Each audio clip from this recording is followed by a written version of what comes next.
राधे कृष्णा। मनसावाचा व्रत कथा। एक समय तरह तरह के फल फूल और सुंदर सुंदर जड़ी बूटियों से शोभायमान कैलाश पर्वत पर विराजमान श्री भगवान शंकर जी से श्री पार्वती जी बोली, हे जगत के स्वामी, आज मन बहलाव के वास्ते आप और मैं चौपड़ का खेल खेलें। शंकर जी ने कहा कि चौपड़ के खेल में बेईमानी बहुत होती है और हार जीत का पता नहीं चलता, इसीलिए कोई तीसरा आदमी होना चाहिए जो ईमानदारी से हार जीत का फैसला कर सके। पार्वती जी ने ऐसा सुनकर अपने शरीर से मेल उतारा और आदमी की सूरत का पुतला बनाकर रख दिया और महादेव जी ने उसमें जान डाल दी। उसका नाम अंगद रखा तथा उससे कह दिया, हे पुत्र, हम दोनों की हार जीत का फैसला करना। ऐसा वचन बोलकर महादेव जी व पार्वती जी ने पासा फेंका और पुत्र से पूछा कि कौन जीता और कौन हारा।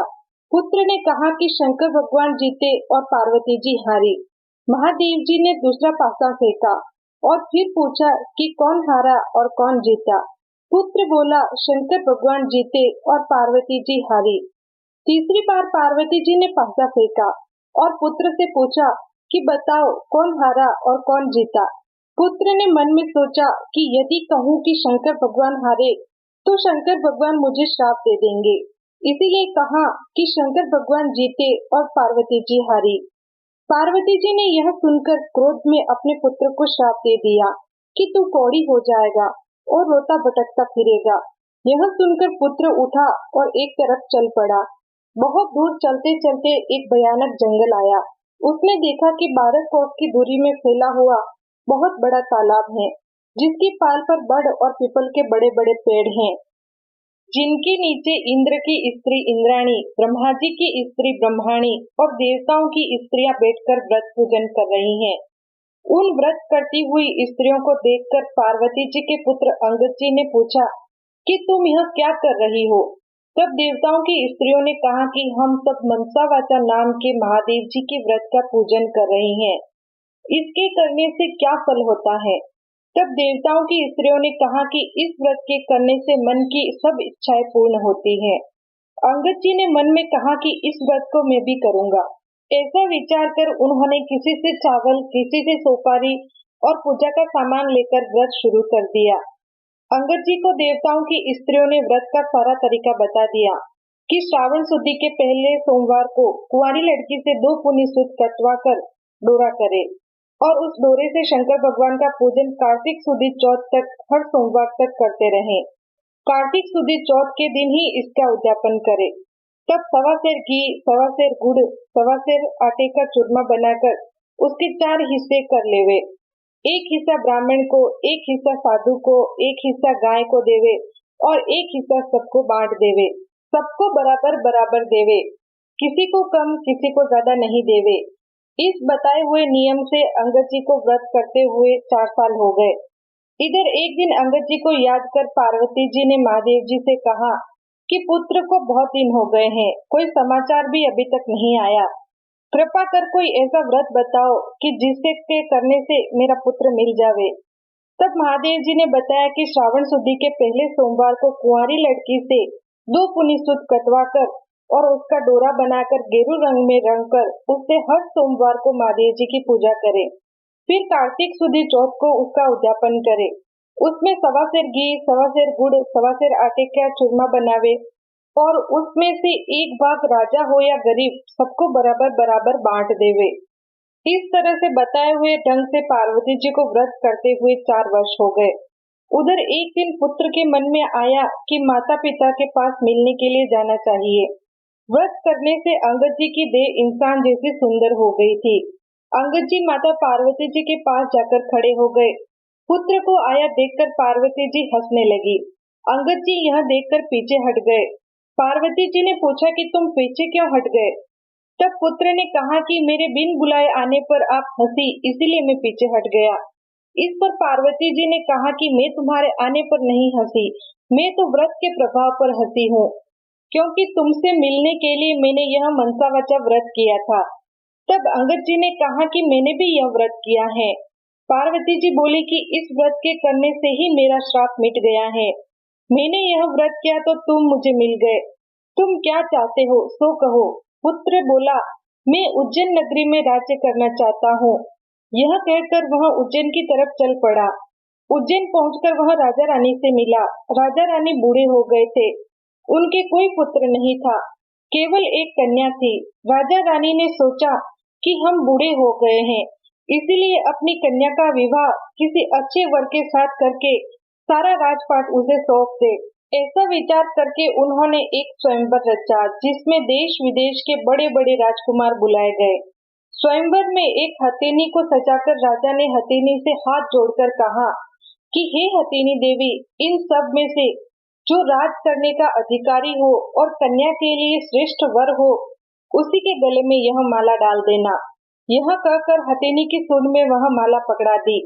हथेनी ने चारों तरफ देखभाल कर पार्वती जी के पुत्र अंगद जी के गले में माला डाल दी। तब सबने कहा कि हथेनी चूक गई है। फिर हथेनी का श्रृंगार किया और हाथ जोड़कर कहा कि जो इस राज्य को भोगने का अधिकारी हो और राजकुमारी के लिए अच्छा वर हो, उसी के गले में माला डाल देना। यह कहकर माला हथेनी की सूंड में पकड़ा दी। अंगद जी को पहले ही वहां से निकाल दिया था। हथेनी ने घूम फिरकर बाहर निकलकर फिर से अंगद जी के गले में माला डाल दी। तब फिर सब लोगों ने कहा कि हथेनी ने हट कर ली है, इसीलिए उसी के गले में माला डाल दी है। ऐसा विचार कर फिर हथेनी को सजाया गया और माला देकर निवेदन किया कि हे गजरानी, तू देवता स्वरूप है, सो जो इस राज्य का मालिक बनकर राज्य भोगने वाला हो और राजकुमारी के लिए श्रेष्ठ वर हो, उसी के गले में यह माला डाल देना। अंगद जी को पहले ही मार पीट कर बाहर निकाल दिया गया था। हथेनी घूम फिर कर बाहर निकल गई और अंगद जी के गले में माला डाल दी। तब राजा ने नगर के सेठ को बुलाकर आज्ञा दी कि अंगद जी को आप अपने घर ले जाकर बारात बनाकर लाओ। सेठ अंगद जी को घर ले गया और वहां से बारात बनाकर राजा के यहाँ ले आया। राजा ने पंडित को बुलाकर मंडप की रचना करवाई और अपनी कन्या के साथ अंगद जी का विवाह कर दिया। सारा राजपाट उनको सौंप दिया। अपने खर्च के लिए केवल 4 गांव रख लिए। राजकुमारी ने पूछा कि आपका नाम क्या है, जाति क्या है और आपके माता पिता कौन है। तब अंगद जी ने उत्तर दिया कि मेरा नाम अंगद है और श्री महादेव जी और पार्वती जी मेरे माता पिता हैं। राजकुमारी ने कहा कि श्री महादेव जी और पार्वती जी तो देवलोक के देवता हैं, इसीलिए इस मृत्यु लोक में तुम्हारे माता पिता कैसे हो सकते हैं। तब अंगद जी ने कहा कि एक समय सुंदर सुंदर फूल और वनस्पतियों से सुशोभित कैलाश पर्वत पर महादेव जी विराजमान थे। तब पार्वती जी ने महादेव जी से चौपड़ खेलने के लिए कहा। महादेव जी ने कहा कि हार जीत का फैसला करने वाला कोई तीसरा होना चाहिए। तब पार्वती जी ने अपने शरीर का मैल उतारकर पुत्र की सूरत का पुतला बना दिया और महादेव जी ने उसमें जान डाल दी। तब मुझसे कहा कि हमारे चौपड़ में हार जीत की गवाही देना। महादेव जी ने पासा फेंक कर मुझसे पूछा कि कौन जीता और कौन हारा। मैंने कहा कि महादेव जी जीते। इस तरह दूसरी बार भी महादेव जी जीते और पार्वती जी हारी।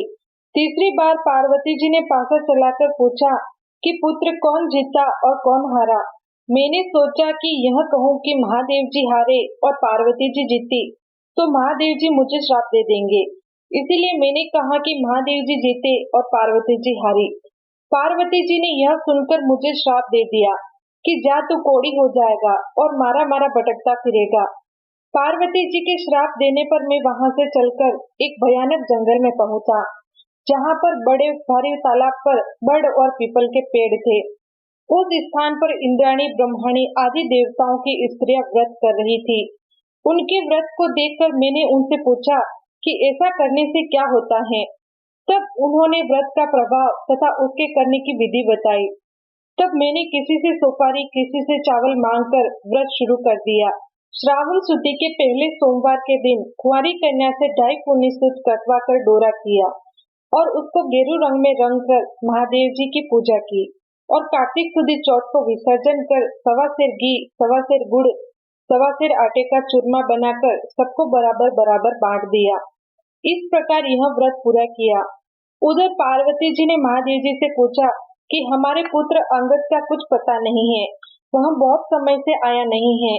तब महादेव जी ने कहा कि वह जीवित है, मैं बताता हूँ, इस प्रकार से व्रत करो। जिससे तुम्हारा पुत्र आ जाएगा।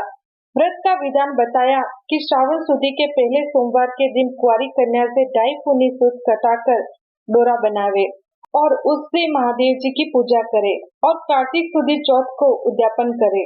सवा सेर घी, सवा सेर गुड़, सवा सेर आटे का चूरमा बनावे और उसके 4 भाग कर बराबर बराबर बांट देवे। इस प्रकार बताए हुए ढंग से पार्वती जी ने व्रत किया। इधर मैं जाकर पार्वती जी के पास खड़ा हो गया। पार्वती जी मुझे देखते ही हंस पड़ी। मैं पार्वती जी को हंसता हुआ देखकर पीछे हट गया। तब पार्वती जी ने कहा कि तुम पीछे क्यों हटे? मैंने कहा आप मेरे बिन बुलाए आने पर हंसी, इसलिए मैं पीछे हट गया। पार्वती जी ने कहा कि मैं तो इसलिए हंसी कि मैंने मनसा वाचा व्रत किया और उसके प्रभाव से तुम मेरे पुत्र मिल गए। मैंने कहा कि मैंने भी यह व्रत किया। तब माता पार्वती जी ने कहा कि तुम्हारे मन में क्या है सो कहो। मैंने कहा उज्जैन नगरी की राजकुमारी और उज्जैन का राज्य मुझे मिल जाए। तब पार्वती जी ने कहा कि तुम्हारे मन की सारी इच्छाएं पूर्ण होगी। अब उज्जैन नगरी का राज्य भी मिल गया है। अंगद जी ने अपनी विवाहित राजकुमारी से कहा कि तुम्हारे मन में क्या है तो कहो। राजकुमारी ने कहा कि हमारे बिना गर्भवास के ही पुत्र होना चाहिए। तब अंगद जी ने कहा कि तुम्हारे बिना गर्भवास के ही पुत्र होगा। तुम मनसा वाचा व्रत मेरे बताए अनुसार करना। यह कहकर अंगद जी वहां से चले गए। रानी ने मनसा वाचा व्रत शुरू किया। 4 वर्ष के बाद एक दिन रानी ने दातुन करते समय दासी को पात्र भरकर जल लाने को कहा। दासी जल लाने गई, तब क्या देखती है कि सोने की पालकी में बच्चा लेटा हुआ पैर का अंगूठा चूस रहा है। दासी ने झट आकर रानी से कहा कि आपके पुत्र हुआ है। रानी ने कहा कि क्यों हमसे हंसी करती हो? दासी ने कहा कि विश्वास नहीं हो तो चलकर देख लो। रानी ने जाकर देखा तो सच में पालने में बच्चा लेटा पैर का अंगूठा चूस रहा था। रानी ने बहुत प्रसन्न होकर श्री महादेव जी से प्रार्थना की कि हे भगवान, आपने यह पुत्र दिया है तो इसके लिए स्तनों में से दूध की धार भी निकल जाए। इतना कहते ही स्तनों से दूध की धार फूट गई। बच्चे को स्नान कराकर दूध पिलाया। इस प्रकार बालक धीरे धीरे बड़ा होने लगा।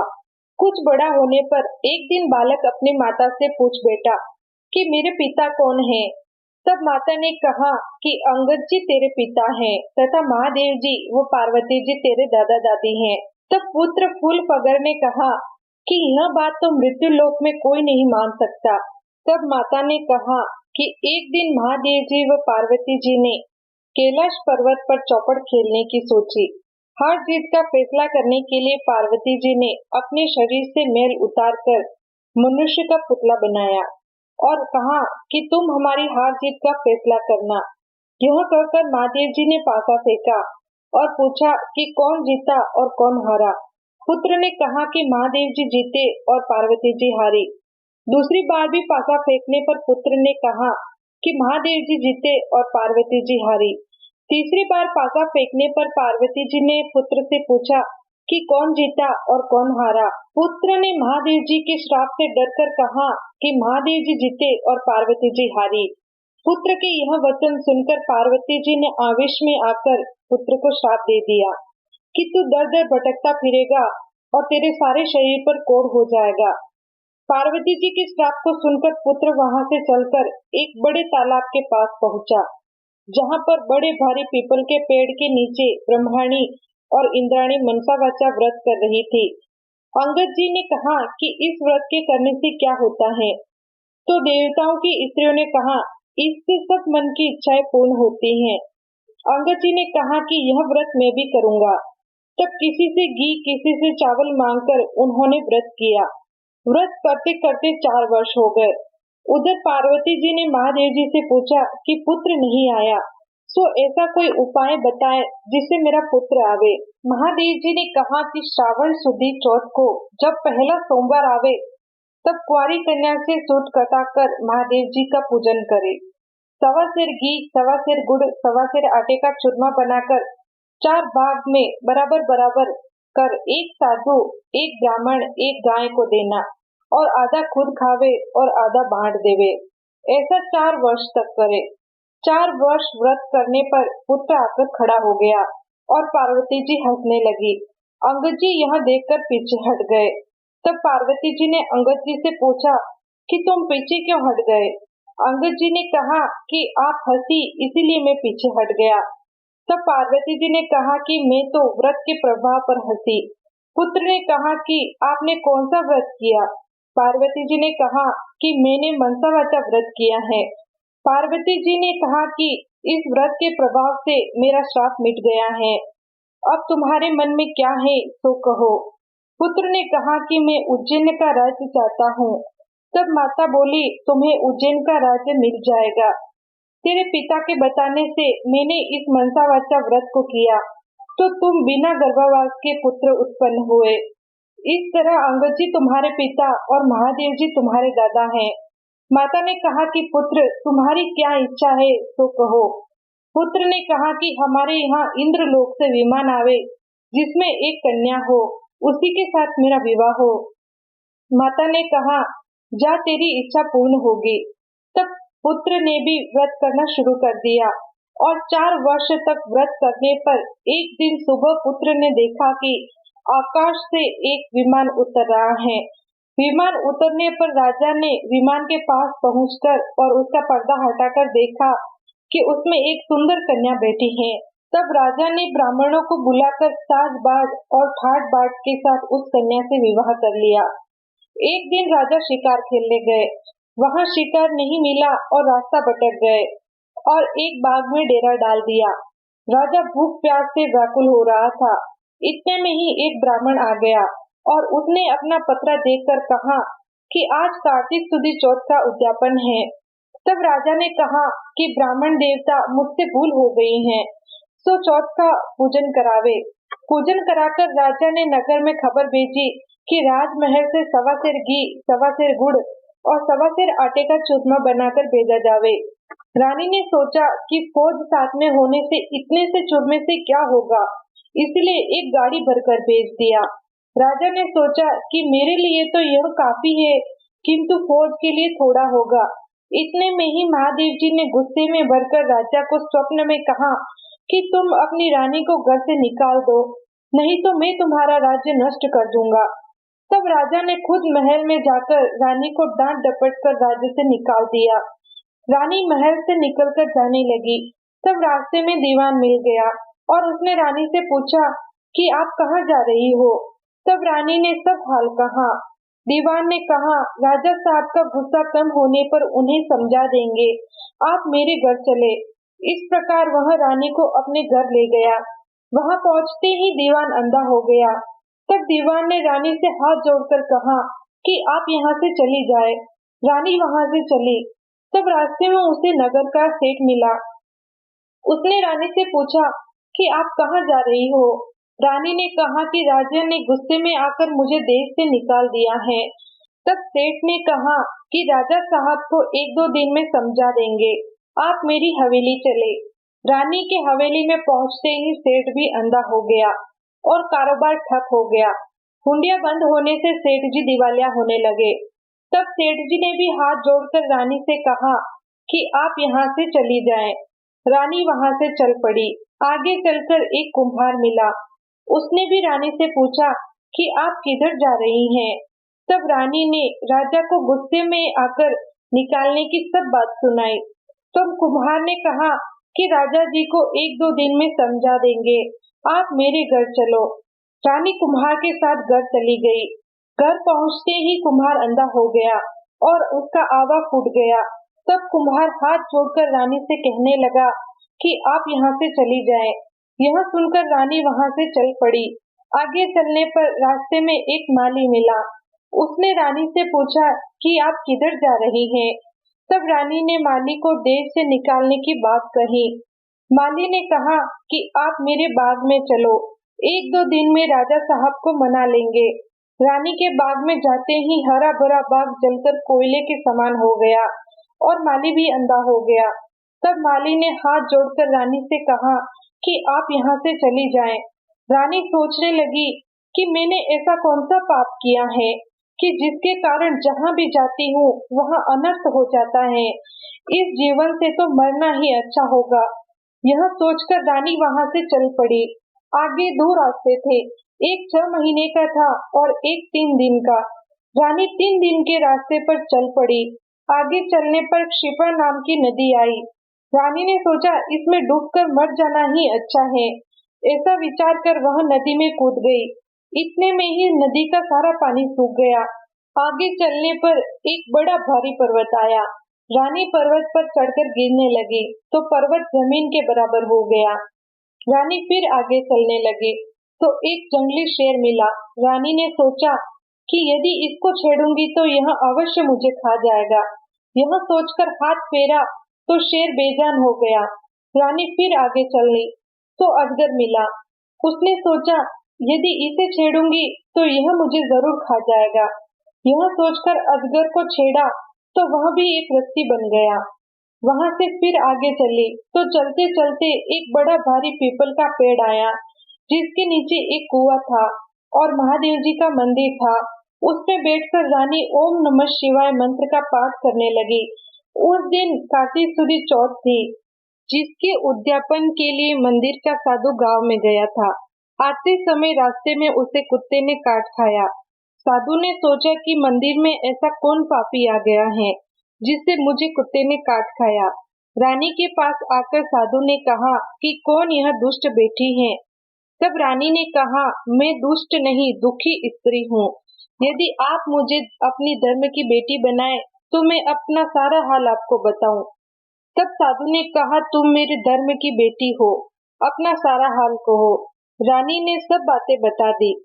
साधु ने कहा कि आज कार्तिक चौथ का उद्यापन है, सो राजा को अधिक नहीं और गरीब को कम नहीं देना चाहिए, इसीलिए एक सेर लड्डू बनाए। तब रानी ने विचार किया कि मैंने राजा के कहने पर चूरमा अधिक भेजा था, इसीलिए मुझे दुख मिल रहा है।